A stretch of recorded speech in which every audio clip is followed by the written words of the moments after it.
The following podcast contains discussions of childhood abuse and other potentially distressing topics. This conversation may be triggering for some listeners.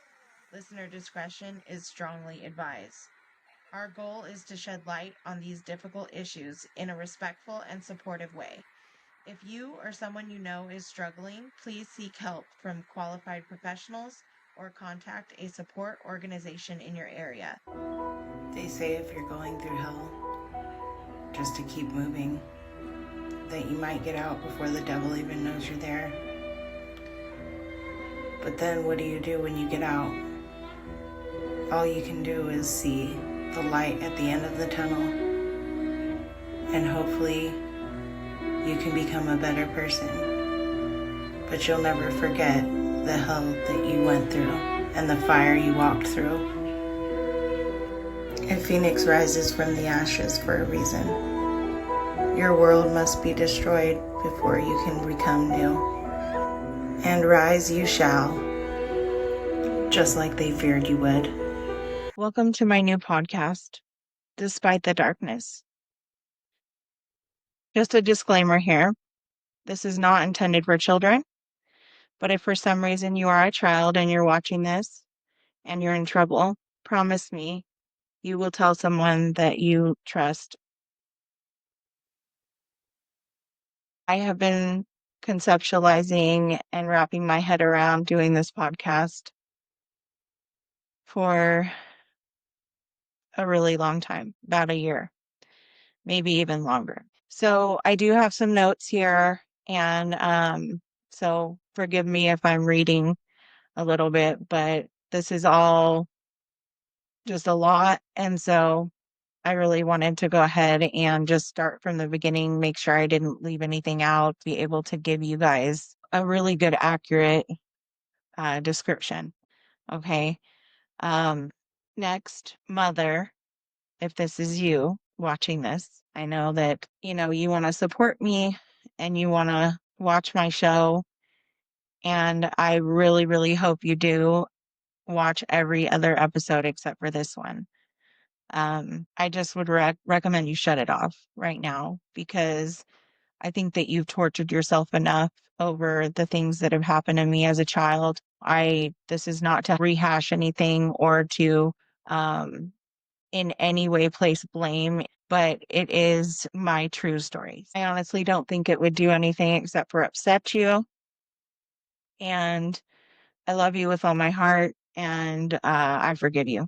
There's no reason for me not to. Next, if you're a perverted piece of shit watching this because you get off on other people's trauma or because you just like hearing the details of fucked up shit, childhood trauma, childhood assault, then you can kindly fuck off and fuck all the way off. Go to hell.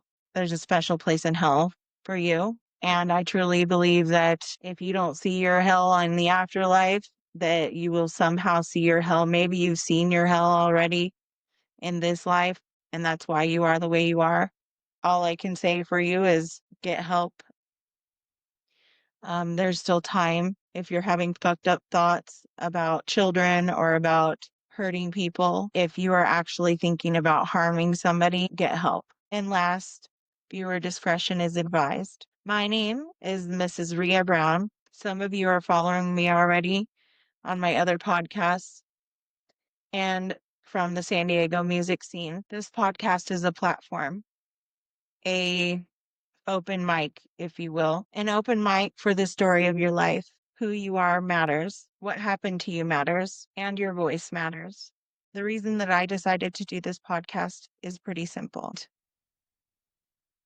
I've kept a lot of things inside throughout my life. I've been through a lot and I've done a lot.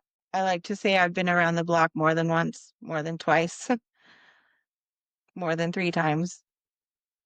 And some things I'm very proud of, a lot of things, and I continue to be proud of them. And some things I'm not so proud of. And I take responsibility for those things. But I also know that a lot of times, even though it's nature versus nurture, my childhood abuse has led to a lot of things and a lot of the mistakes that I've made in my life. I have done a lot of growing and done a lot of work on myself. And um, I had to go through kind of like a dark night of the soul, if you will.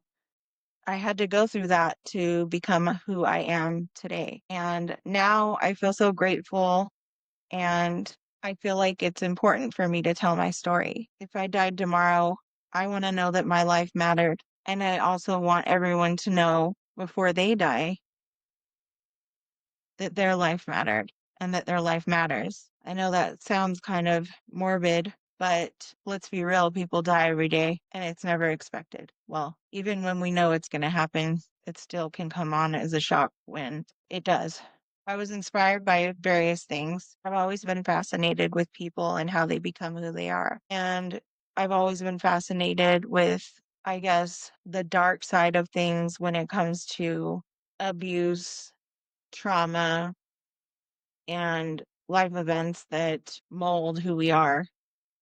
Um, how someone who's so beautiful and perfect and innocent as a child can grow up to be either such a monster or an addict or an abuser, a murderer, whatever the case may be. Uh, Pretty much just how our childhood really does mold who we become, and how some people are more resilient and some are not. I've always been fascinated with shows like Intervention and the Soft White Underbelly series on YouTube. I did a podcast with a young man who had been sexually assaulted, yet he's doing so much to fight the demons that came along with that and be the best version of himself every single day. There's so much darkness in the world, but there's also so much light.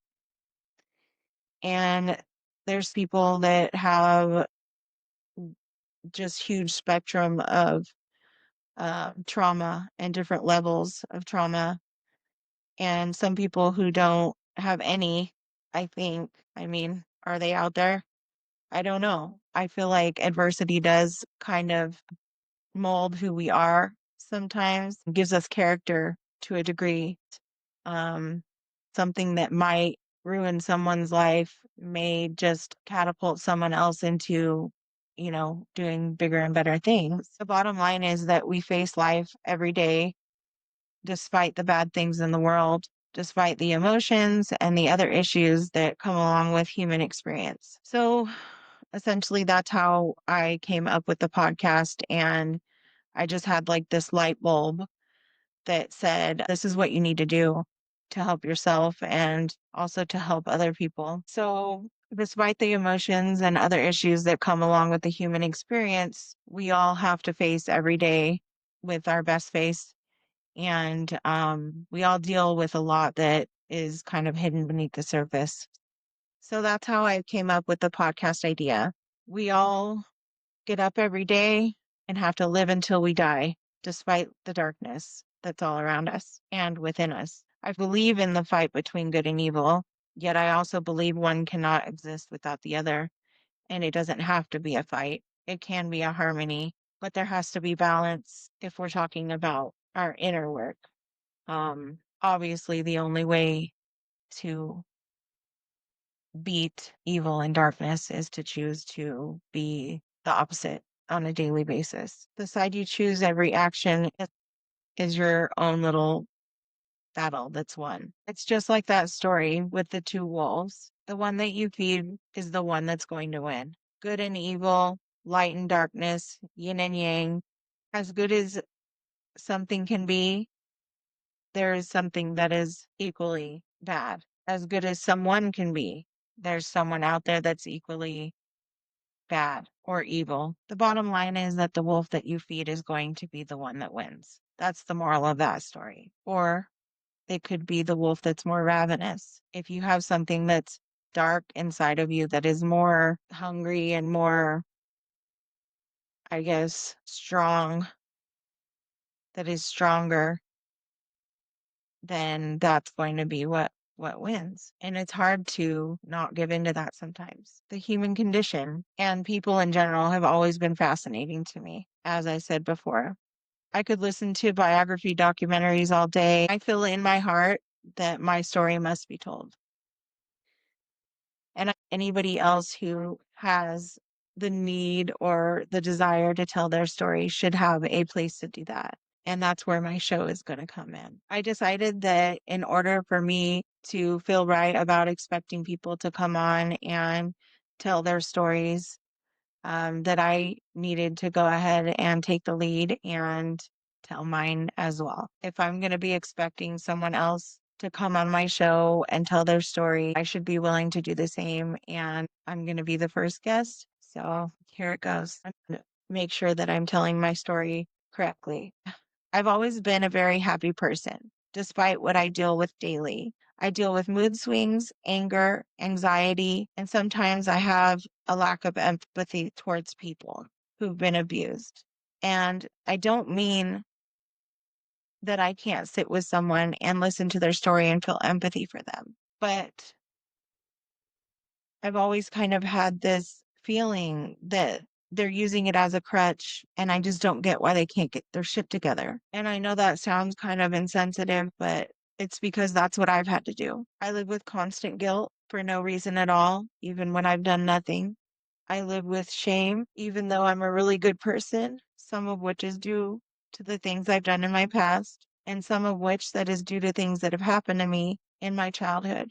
There's times that I feel worthless and alone, where I feel like nobody's really ever going to be there for me except for myself. And sometimes I don't even want to be here. I also have a fear of falling asleep sometimes. The feeling of falling asleep is scary. And also, I have very vivid dreams. There can be some pretty crazy, gnarly, graphic things that are happening in my brain at night and in my dreams. And I remember almost all of them. And a lot of my abuse did happen at night. And I've also always been so sensitive to spirits. And that's a whole nother show.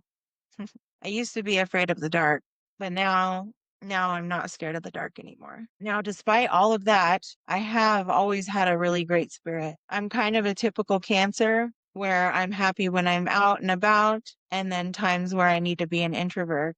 And that's just what I do. I'm really, really proud of myself that I've never lost that kind of childlike spirit. And that's something that I actually really love about myself. I have a feeling that I'm here to make the world better, to make the vibrations higher when I'm in the room and when I show up.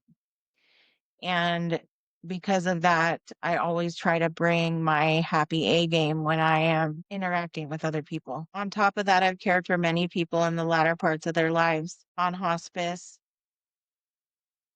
and living with illnesses that they won't ever get better from.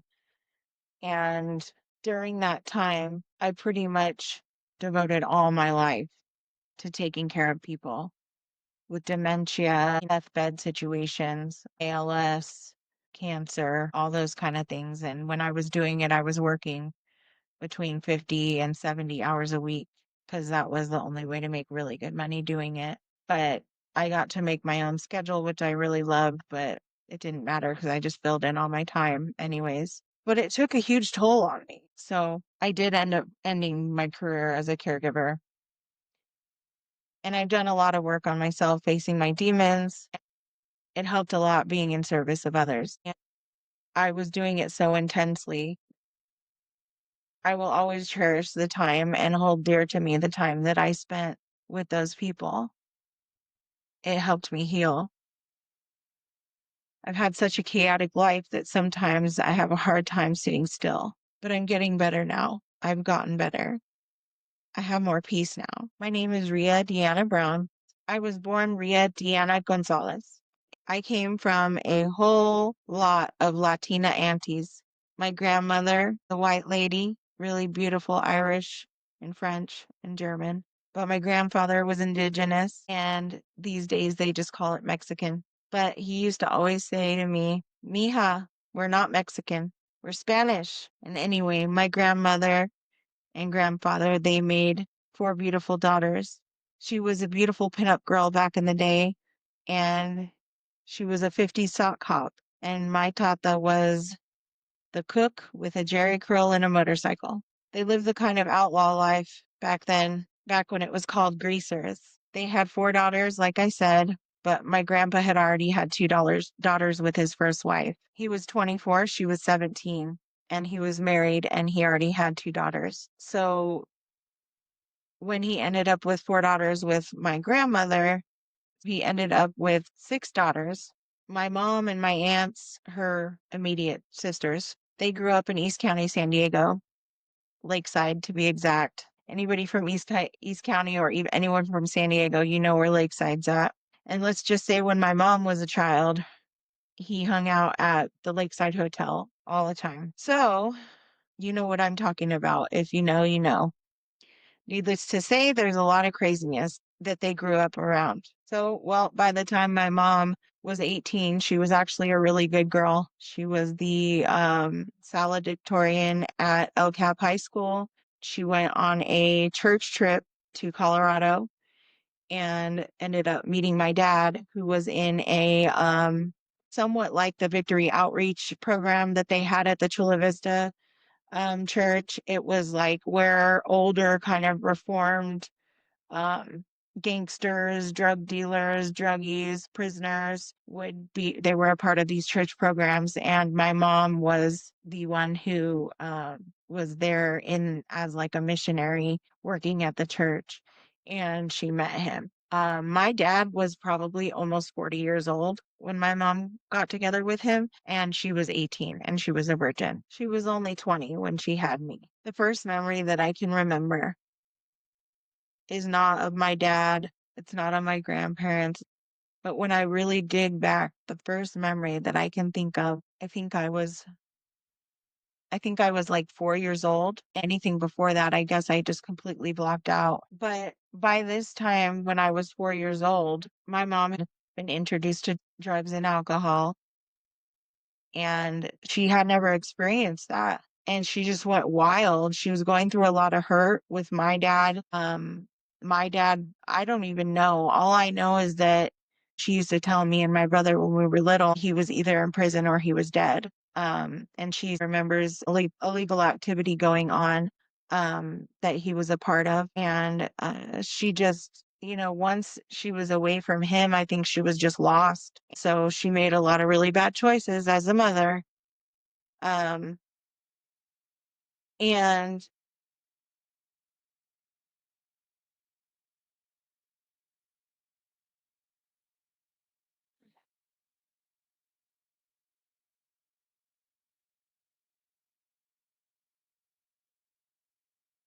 by the time we were little kids, my grandparents were pretty stable by then.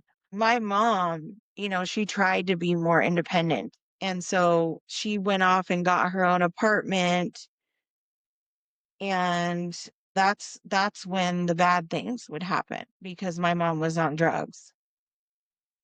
And drugs can make people do some pretty fucked up shit, especially the hard ones. So when we'd go off with my mom trying to be independent, that's when the dark shit would come out. My mom also really desperately wanted a partner, somebody to take care of her, to take care of us, to be our dad.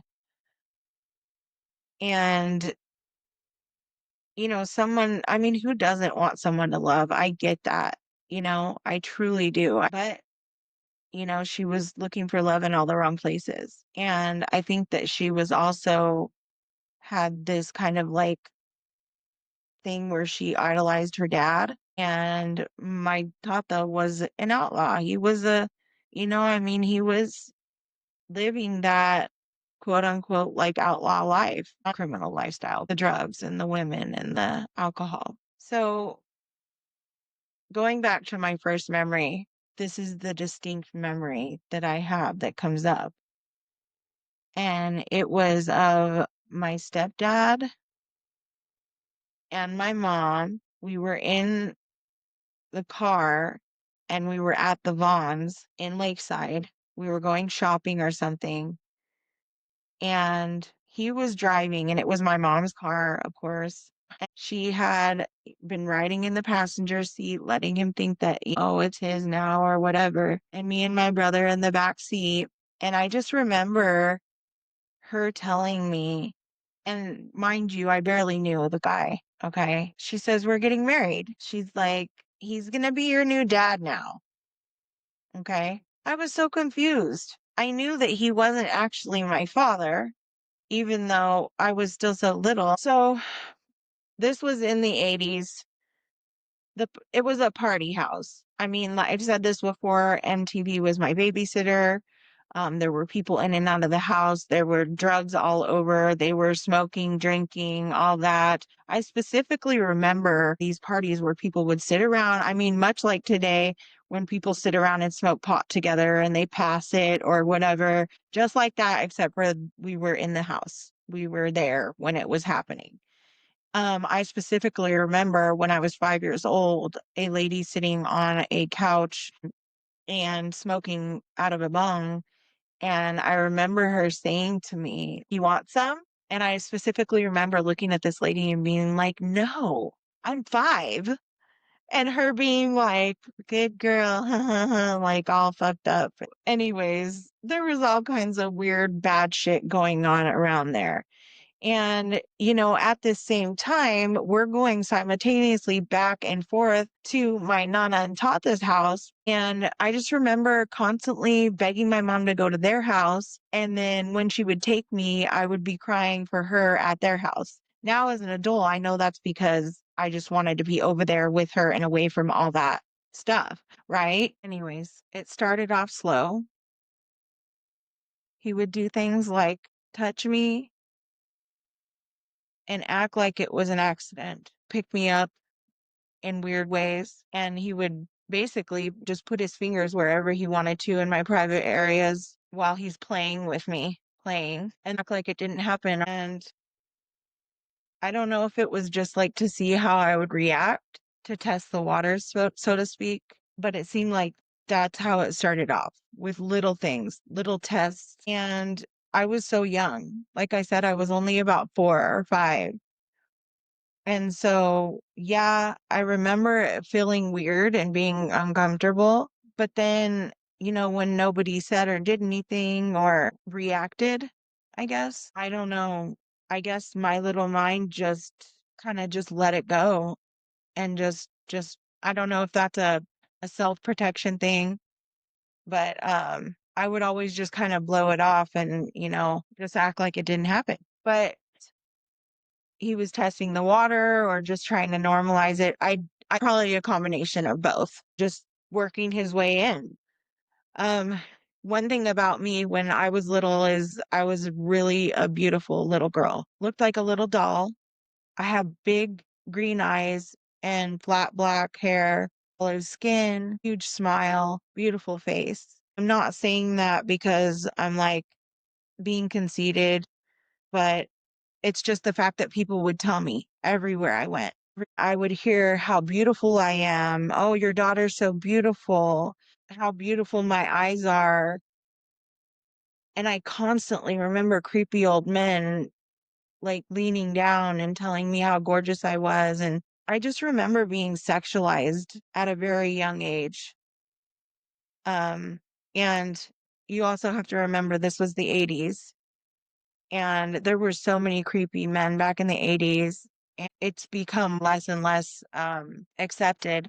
Back then, I was always taught to be nice and polite and listen to what you're told, by men and by people and adults in general. And that was something that was taught to me as well with my stepdad. And this man, he would basically put me on a pedestal and then he would treat my brother like shit. And I felt somewhat responsible to keep this man happy so that my brother wouldn't be treated like crap and to keep him occupied so that he would, leave my brother alone. And as like most dirtbags, he didn't have a job. So, of course, how convenient he can watch the kids while my mom works. And he was a drug dealer. So there were people coming in and out of the house all the time whether my mom was there or not. There were things that happened like he would lock us in the room for hours and hours on end, just the two of us. And my brother was a growing boy, and so he would be hungry a lot. And I found a way to somehow suppress it and worry more about him.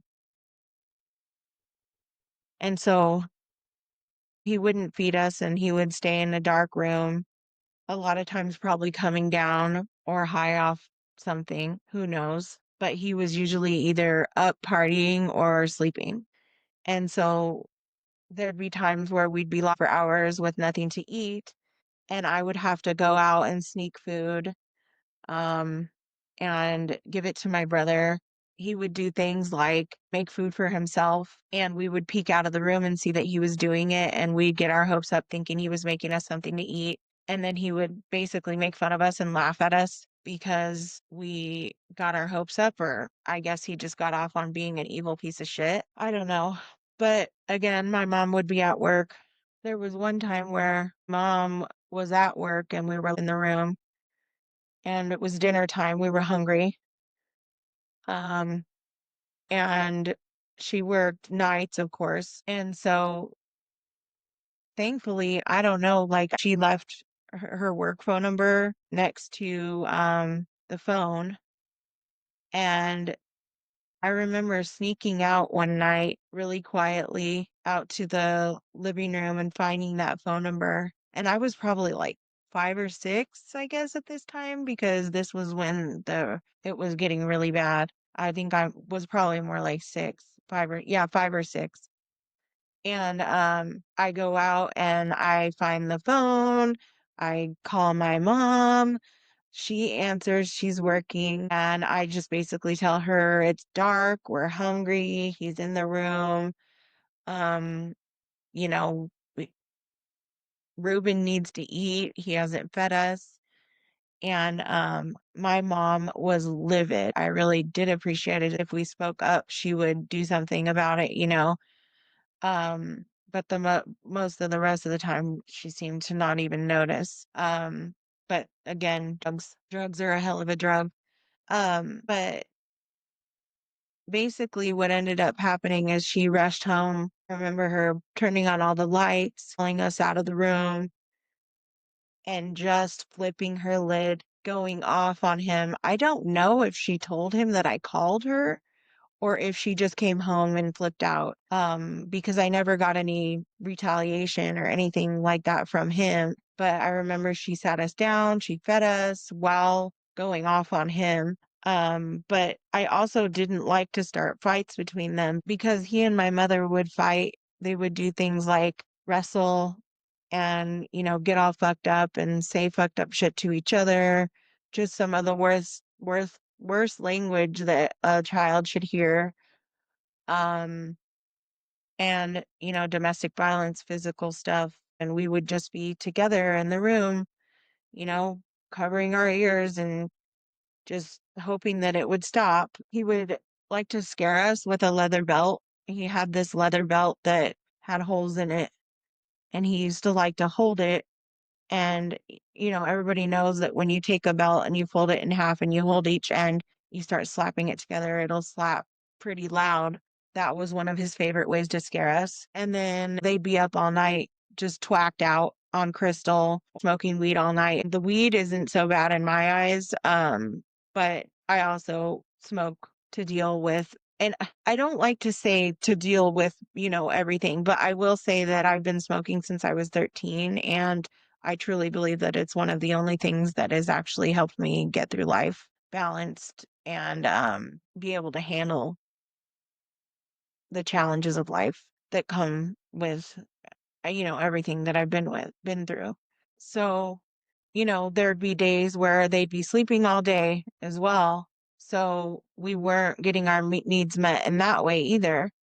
So we would like get up super early. I remember me and my brother wandering around the apartment complex when we were under 7. Thank goodness nobody ever heard us that was in the apartment complex. We would go hang out at neighbors' houses and not even want to go back. And they'd be like, "Don't you need to go home?" And that's why I feel so bad for little kids whose parents just don't really care about what happens with them. It just breaks my heart. But, you know, he would do things like have my brother go in the room and then have me stay with him and like have me come lay with him. And he would, just start touching me everywhere and thrusting. And I remember him like having just this sticky, nasty pre cum all over his, well, while he'd be humping me, and he wouldn't like penetrate, but he would like basically push his penis in between my thighs and like basically like hump and thrust into my thighs. I'll never forget it. And I don't ever remember necessarily like the sensation of him coming all the way during that kind of thing. I feel like he would maybe try to hide that part from me. I don't know why. I mean, if you're doing all of that, I don't see the point. But in my mind, it was kind of like I was taking one for the team because I was out there with him, keeping him happy. And even though my brother was being forced to stay in the room, at least he wasn't being abused, you know? And, I am grateful that he was into little girls and not little boys. 'Cause I don't know if I would have ever been able to forgive myself if anything happened to my brother. Like, okay, I'm gonna get through this. I knew that what he was doing was sexual because at this point I had already been exposed to a lot of different things. I remember getting in trouble because I was explaining to some kids how sex happens, and I was just so little and I thought that it was normal. I started talking with these other little kids, telling them how basically A goes into slot B. And I remember like explaining to these kids like what happens with sex. And him, out of all people, this abuser of mine, basically stopped me and tells me that I shouldn't talk about that stuff and that it's not right and that I'm too little and all this stuff. And I'm sitting here so confused. Well, that's what you do to me, kind of thing, But he was so mad. So I learned don't even talk about stuff like that. He would do things like come to me in the middle of the night and like play with my little baby private parts.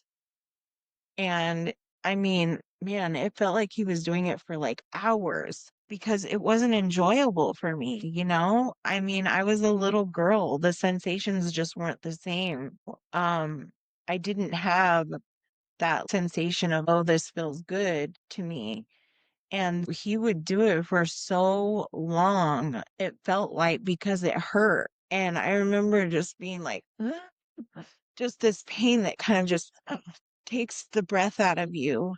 And during, up until he would stop, I would just be like paralyzed. And then he would stop. I guess he had gotten off. I never saw anything when this was happening to me because I just specifically remember keeping my eyes shut, like just like squeezing them shut, like almost like it's not happening if I just keep my eyes shut. And, I would go to the bathroom and it would burn, and I would do that same kind of squealing noise to where it would just hurt so bad just to pee because my privates had been being played with constantly. And, my mom, there was a time where she thought that I was allergic to bubble bath because she would put me in the bath and immediately it would burn and sting and hurt. And then she would look at my privates and they'd be red or something like that. And so she took me to the doctor and everything. And they're like, oh, maybe it's the bubble bath. Like, literally, not one person asked me, has somebody been playing with your vagina? Now, don't get me wrong. At this point, I don't know that I would have said that it was happening at the same time when I was living in that apartment. One night where my cousin came over to spend the night and she was we were like in sleeping bags on the living room floor. And the audacity of this man, he comes into the area that we're sleeping and he goes in and starts abusing me while I have cousins and friends over for a sleepover. He comes in and he's doing the same shit that he always did. He was doing it to me right there with other little girls in the room. And that was probably something that he fucking got off on. Well, my cousin, she went and she told my aunt. And I feel like a piece of shit still to this day. But I said that she was lying. And I said, no, it didn't happen. And I just remember her look of disbelief. My cousin and my aunt both looked at me like that. I'll never forget it. And I'll never forgive myself for that. I just wasn't ready. I was too scared. And I remember him threatening to hurt my brother, threatening my mom if I would say anything. And I just felt this like overwhelming need to protect them, even as such a small child. My mom would have like laundry piles everywhere, big ass laundry piles in our bedroom, or like one or two, you know? But I just remember having a huge laundry pile. And this happened more than once where he would be looking for me. I honestly don't know how I ended up how this would happen with nobody else in the house, but I remember him coming into my room, heard him calling for me, and I ran into and got underneath and inside of one of those laundry piles. And I remember being inside the laundry pile and poking through like a little hole through the clothes, thinking that he couldn't see me, and looking and seeing him walk in and looking for me and look over at the laundry pile, but we didn't make eye contact. I would just go close my eye and turn my head, like as if he couldn't see me. That's how immature and young my little brain was. I thought that if I got inside that laundry pile and just was quiet as I could be, that he would leave me alone. And you know what's funny is that I don't know if he felt guilty or what, but when I would do that, he would leave me alone. It's actually funny though, because when I was in my 20s, I had a boyfriend who would always talk shit to me because I always had laundry piles everywhere. I would be like, I'd have a pile of stuff that I wore that I was going to wear again. And then my laundry piles, I would always separate my clothes into laundry piles. And then if I didn't get to doing the laundry, I would just leave the pile there until I do it. I still do it sometimes. And he used to make fun of me because I always had these little piles everywhere. He used to call me Bear or Bear. And I remember him saying stuff like bear piles, your little bear piles, because it was a thing. And I don't know if it was just comforting to me to have laundry piles around, some sort of sick thing, but I don't know. Another thing that he used to like to do is he used to like to take showers with me. And it would always start off where he would get in with like underwear on and I would be naked. I don't know how, I don't know why, I don't know where my mom was, I don't know where my brother was. I don't know how this became a thing, but he would take showers with me and he would start off in his underwear. And I just remember, especially a couple times in particular, just standing there kind of just looking at him like, okay, what now, you know? And him being like basically forcing me to give him oral when I was 6 years old. And I just remember being like so uncomfortable and confused and disgusted at the same time, and just almost like a robot, just like there to do whatever he wants me to do. And it's a disgusting feeling. It's dehumanizing, you know? It can really make you feel useless and worthless. This was something that actually was really, really hard for me to come to grips with, and that was really confusing for me because as a little kid, it felt at the time as if it was acceptable, as if it was something like, don't get me wrong, we never talked about it, but being that little and just coexisting in this fucked up little thing, it felt almost like not that my mom knew, but she was just absent, very neglect. It's negligence when it comes right down to it because I wasn't being protected. And I don't know how I ended up in so many of these situations where I was hung out to dry all by myself with this man. I would never, ever allow my children to be in positions like that ever. But I do want to say that I wholeheartedly forgive my mom for allowing these things to happen to me. Anybody who's watching this who knows my mom, even if you don't know her, please do not say anything negative about her. Please do not talk shit about her in the comments. Please know that my mom, she was on drugs. Drugs completely change your mind. On top of that, she was barely hanging on by a thread by herself. So she was not in any way able to care for us the way that we needed to be cared for. We made it out just fine and we became strong because of it, and I've forgiven her. So because I wholeheartedly 100% forgive my mother, I will not put up with anybody trying to blame anything on her. She has done the best she could, and she has gone through her dark night of the soul as well to heal from all of her guilt and shame and her regret, all of it. She still to this day does everything she can to make up for my childhood. And I really appreciate her. I love her very much. I wouldn't change that for the world because that's who my mom is. And it's what she had to go through as well to be who she is, just like me. Well, I was doing fucked up shit, too. I didn't understand how to process anything that had been happening to me. By this time, I was acting out sexually with other children. I had gotten caught a couple times and in trouble with my mom for acting out sexually with other little girls. I've obviously always, since I was little, I also had an attraction to women. But it was also just something that I thought was normal to do in your free time when nobody else was around. And so that was how we would act out sometimes as little kids playing house or whatever the case may be. I was back and forth from having this kind of like it's like a double life, right? So I have this stable life where I'm taken care of and have everything I need at my grandparents, but then I have this life with my mom where I don't have everything I need. I'm dirty, I have lice all the time. I'm being abused. Plus, I'm taking on having to be protective over my brother and, worrying about my mom and all this. So this lasted from probably like 4 to about 7. So about 3 years, but it was pretty intense during that whole 3 years, right? And then one day it just ended. One day my mom took us.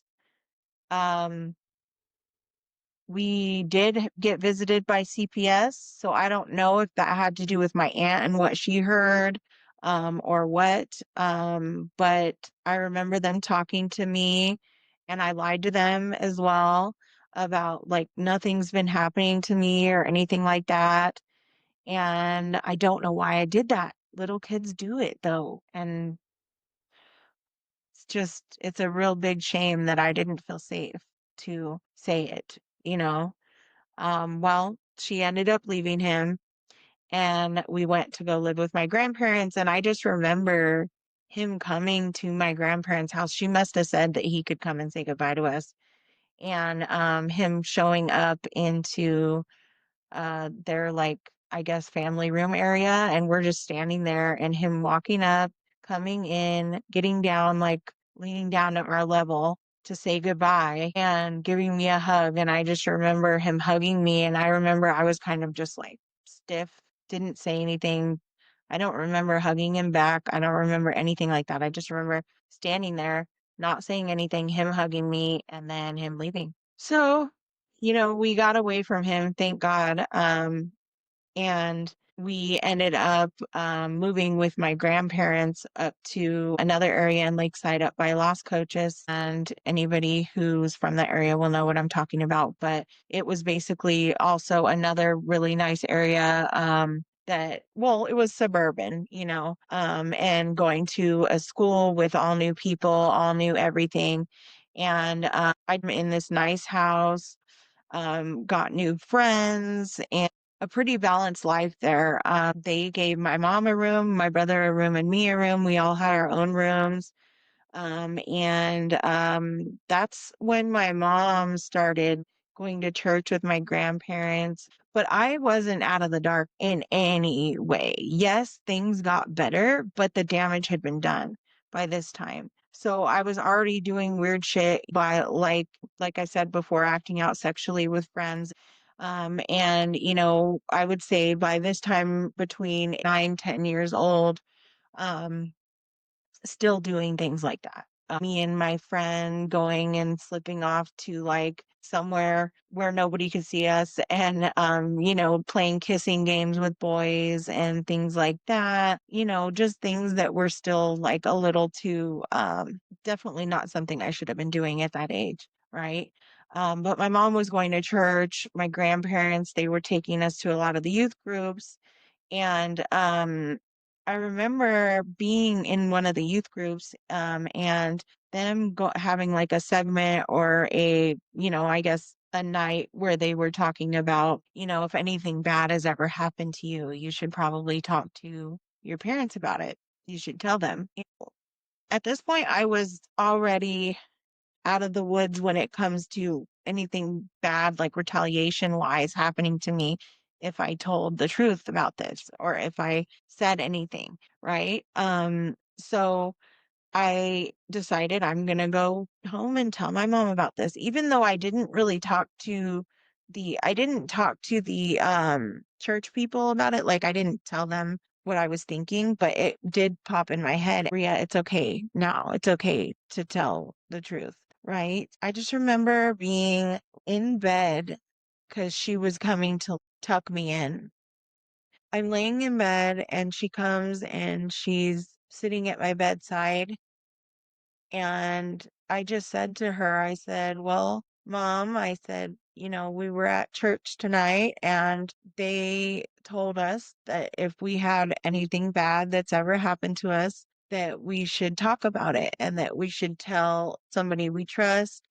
Um, and I'd heard that spiel before in school or from TV, but for some reason it just spoke to me at this time. And so I told her what happened. I told her that he had been abusing me. Her crying into my arms, I'm like laying down and she's like laying over me, holding me, crying because she's devastated over what had happened to me. And I just remember just consoling her and being almost like, it's okay, like to her instead of it being something I just matter of factly kind of told her what had happened. And I was being the strong one. And she said, well, Ria, what do you want to do? Do you want to turn him in? Do you want to go to the cops? Like, what do you want to do? And I just remember telling her, I just want to forget about it and never talk about it again, like ever. I just don't want to talk about it ever again and just let it go, basically. And she said, okay. She was devastated. It could have gotten a lot worse. Thank you so much for listening to the first episode of Despite the Darkness. This is my early years to be continued. I do have a second half coming up, and it's the rest of my life leading up till now. And it is just as crazy as the first part. Thanks so much for watching.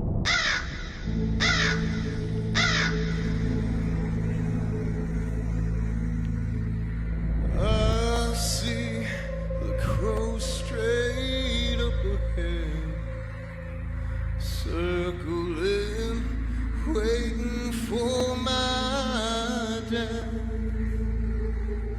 The wells run dry, they know the famine's coming.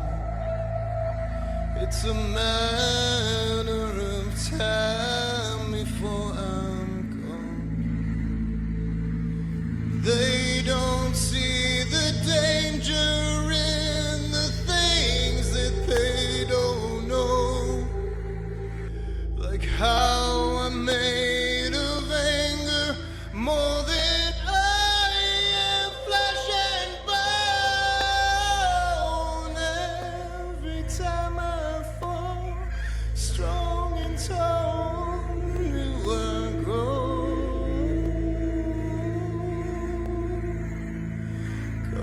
For the funeral, but stay.